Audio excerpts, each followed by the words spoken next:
Good morning, everyone. Today we are going to have fun with more mindful Zen habits. It's just 5 minutes a day of opening up our minds to something new about the way we think could have a huge impact every day in our lives and just having more happiness and just accepting what we can and can't do and just get to it. So today we're talking about having four aces, like four cards that everyone comes to life with, and having a joker. What is that joker card? Well, stay tuned and let's get with it. So, here in this book, they're talking about right away that gratitude, kindness, acceptance, and authenticity basically are interlinked, and these are the four cards everyone comes with. We could choose to develop them as we wish throughout life or not, but what are their connections? Well, the first is start with gratitude. They're saying it's just like if there's anything you need to start with gratitude. Do you agree, and why? In positive psychology, they're saying that gratitude is good for you, it's good for others, and the best thing is that it's free. It actually becomes one of the most important habits for anyone that wants to be more Zen like or more mindful. And when we come back to mindful, once again, it's just that you're able to pay attention to the correct details as you connect in a stronger presence and in a deeper connection to the things that you do that usually are done just in a dead pattern of mechanics. Yeah, so when I'm more grateful for things in life, it's obviously going to be easier for me to really be there, like as if I really want to be there as I interact with any task or conversation that I have with anyone. I feel like alive as I'm doing it. It's like I feel like as I get to do it instead of I have to do it. I just have to mention that. So when we find it difficult to be kind with other people or even with ourselves, it's easier when you're grateful for what you have. So gratefulness just I feel it just enables you to switch out of the why is this happening to me mentality. Or you feel like as if everything's going wrong, there's always a dark cloud above your head. That's like when you're dealing with depression and that dark cloud is following you. I just feel like when you have gratefulness now, it just enables you to create a piercing sunlight through the clouds at will. Now the next card is authenticity, and they're saying that you got to watch out with authenticity. It does help you to have lasting change in your life because you're just being yourself. But they're saying that without the proper awareness or flexibility, authenticity could just be misunderstood self-esteem. Wow, that I've never heard that before. It could actually turn to selfishness. So being authentic implies knowing oneself very well, knowing your strengths and your weaknesses.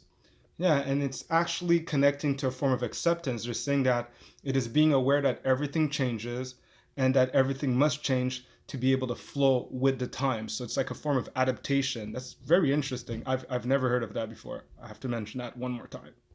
On another note, they mention that taking full responsibility for what concerns us and accepting what does not belong to us helps us prevent breakdowns. So knowing how fragile we are makes us even stronger. And this is a very important point. Now, you see, usually when we try to motivate people, we try to give them like a result that they want. We try to make them visualize that. And we're like, you empower yourself, empowerment, just keep going through it, go, do more. But do more without realizing how fragile our health actually is. And we're cutting on sleep, and then we're eating things that are not supporting our energy as we're trying to force ourselves to do more, is actually helping us fall apart faster as the body is responding to us that we don't like the way we're being treated right now. So mentally, you want to be able to raise your threshold of pain mentally, but physically, you want to be able to level up your attention to details of what the body actually needs to be able to level up its productivity in your daily life in whatever you want to achieve. Another thing is bringing down this a threshold, this say of satisfaction, could help you feel happier and more empathetic. You know, being able to be more with the other person. And I feel this is important when we kind of like raise our expectations of people a little bit too high. If that's a habit for us, we're going to be disappointed very often. So it's just once again adapting to, you know what, that's just the way it is. Every time you get hurt about something, it's like, you know what, maybe that's just the way it is. How can I be better with this? And lastly, they'll mention again, but above all, it is necessary to know how to distinguish the approachable from the inevitable to better manage your energies. So don't waste your energies on stuff that you shouldn't approach. And there are things that does concern you and you do need to approach, and usually those are the things that we skip out on. Now, in conclusion, they're saying that love is the ultimate Joker card. Love solves everything. It is like the universal remedy for any deviation, mistakes, or failure. Do you agree on that? Do you feel like it's really like that? Or what are examples? Make me a believer. What are examples of love being the Joker card? Like once you have that, everything is erased. Next, at the next conversation we're going to have is do not lose your compass in the face of the tornado. And I feel that's going to be talking about equanimity, which is one of my favorite topics, about being even in your emotions, not suppressing them, but being even in your emotions to best be able to respond, especially in a critical time. I added that part, respond, because I feel like our responsibility is to have the ability of having a lifestyle that supports our art of being able to respond. You imagine feeling hopeless, like you feel you can't do anything. Yeah, but being able to respond in action, respond in thinking, respond in feeling things better is the best way to be happier in life and feel like as if you are contributing positively because you didn't stay stuck. You don't have your energy dropping you down. You don't have your best thinking dropping out on you when you need it the most. So that's what I feel that's important. And same thing for your relationships. When you're in difficulty, the right people are there to come and support you. That's all connected to how you take care of yourself and how you view yourself as well. How you authentically connect with others is just like how you've practiced connecting authentically with yourself in just every task that you do in your everyday life. Last question I leave for you that you can leave in the comment box is, what do you feel was really the connection in between these four cards that we have?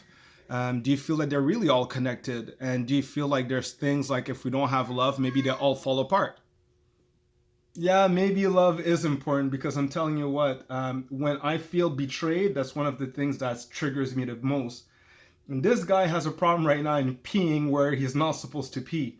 And I know that with all of what I know in terms of knowledge, it seems to disappear out the window when the pee is there. But I had to trace it back, is that I feel betrayed.